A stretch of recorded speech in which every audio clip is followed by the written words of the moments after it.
네, 최고의 공신이었는데 이제 크루드족 없어도 이길 수 있다. 뭐 이렇게 볼 수 있는 것 같고요. 이 터키의 군사 작전은 트럼프 네네. 대통령이 시리아 내 미군 철수를 선언한 직후에 이루어졌는데 이 때문에 이 크루드족이 네. 트럼프에게 이 토사구팽 당한 게 아니냐. 뭐 이런 얘기도 나오는 거 아닙니까? 그렇죠. 작년 8월에 사실은 이제 레바논의 헤즈볼라의 그 지도자들이 미국한테 결국에는 버림받을 것이다라는 얘기를 경고를 했었어요. 그리고 여러 국가에서도 쿠르드 너희들 미국 믿고 있다가 당할 것이다라는 얘기를 경고를 많이 했었는데 결국에는 이런 상황이 오게 됐고요. 트럼프 대통령이 작년 말에 계속적으로 쿠르드에서 군대를 빼겠다는 얘기를 했을 때부터 삐걱거렸는데 그 당시에 이제 미국 여론이 굉장히 안 좋았거든요. 그래서 잠시 주춤하다가 이번에 다시 이제 전격적으로 미군이 더 이상 그 쿠르드와 협력하지 않겠다 하면서 빼는 걸 얘기하고 있으면서 그러자마자 바로 터키가 보란 듯이 공격을 시작한 겁니다. 네, 이렇게 동맹 배신 논란이 일자 트럼프는 이 쿠르드족의 피해가 갈 경우에 이 터키의 경제를 쓸어버리겠다 이렇게 했습니다. 이 어떻게 보면 앞뒤가 안 맞는 발언으로 보이는데 어떻게 생각하십니까? 이건 제가 말하는 것보다는 차라리 에르도안 대통령이 한 말을 옮기는 게 더 나을 것 같은데요. 에르도안 대통령이 뭐라고 그랬냐면 트럼프 대통령의 그러한 말들은 국내용이라고 평가절하하고 있습니다. 그리고 그러니까 뭐 주변에서는 에르도안 대통령이 더 거짓말한다고 그러는데 트럼프 대통령이 철군을 하겠다고 그러니까 국내 여론이 안 좋아서 거기에 대한 자신의 그 변호책으로 얘기는 하고 있는데 아마도 지금 세 가지 정도로 생각하고 있는 것 같아요. 미국으로서는요.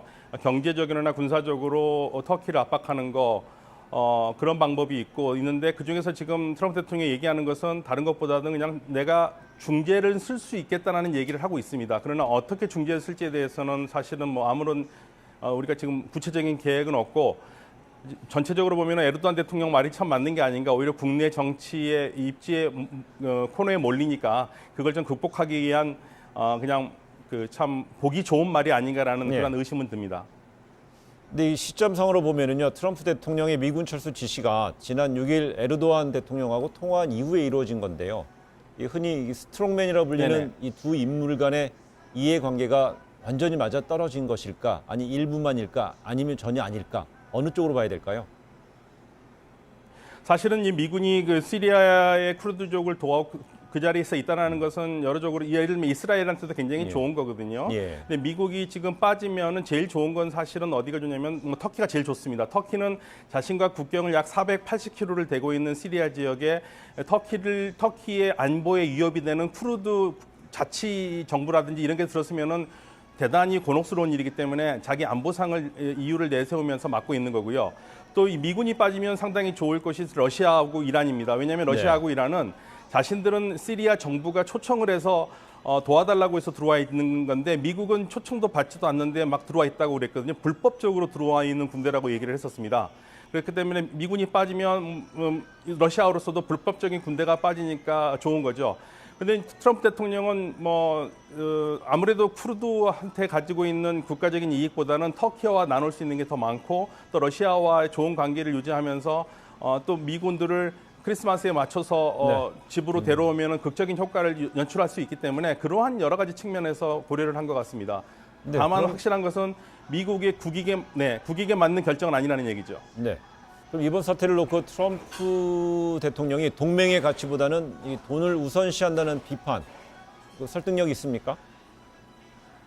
네, 사실 트럼프 대통령이 본인이 그런 말을 했습니다. 동맹은 쿠르드가 우리하고 동맹 안 하면 또 우리 다른 데하고 동맹 맺기 쉽다. 동맹이라는 것을 굉장히 쉽게 생각을 하거든요. 그래서 작년 12월에 이런 문제가 나왔었을 때 매티스 국방장관이 얘기했던 게 미국은 동맹과 협력이 없으면 절대 세계를 이끌어갈 수 없다. 그래서 트럼프 대통령에게 반대를 피하면서 사표를 던졌는데요. 트럼프 대통령은 매티스 장관의 사표가 그 뜻하는 의미를 전혀 이해하지 못하고 있는 것 같습니다. 그리고 그걸 그렇게 중요하게 생각하지 않고 있는 것 같습니다. 그러면 이 한반도 유사시에요. 한반도 유사시에 이 주한미군의 운용 문제까지 좀 연결해 보는 시각은 좀 무리스러운 건가요? 저는 제가 한반도 전문가가 아니기 때문에 그 말씀드리기는 어려운데요.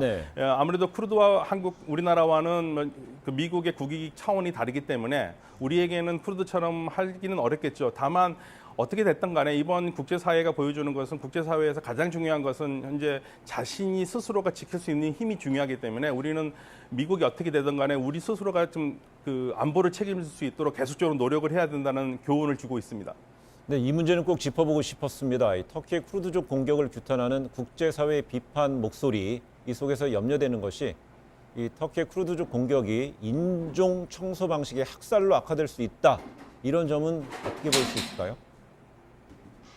근데 사실 지금 보도가 잘 안 나와서 그러는데요. 일부 아주 그 위험한 지역에 들어가 있는 기자들이 본 거에 따르면은 실질적으로 상당히 비윤리적인 행위가 일어나고 있는 것으로 지금 나오고 있습니다.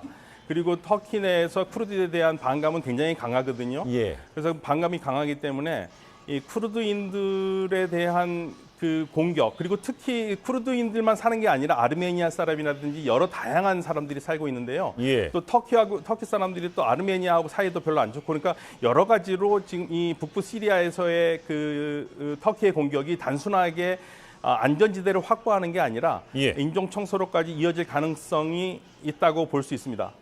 네, 그 지점에 대해서는 국제사회가요, 두 눈 부릅뜨고 좀 보면서 경고의 목소리를 많이 날려야 될 것 같습니다. 네, 명지대 박현도 교수님 오늘 네, 출연 고맙습니다. 네, 감사합니다. 네.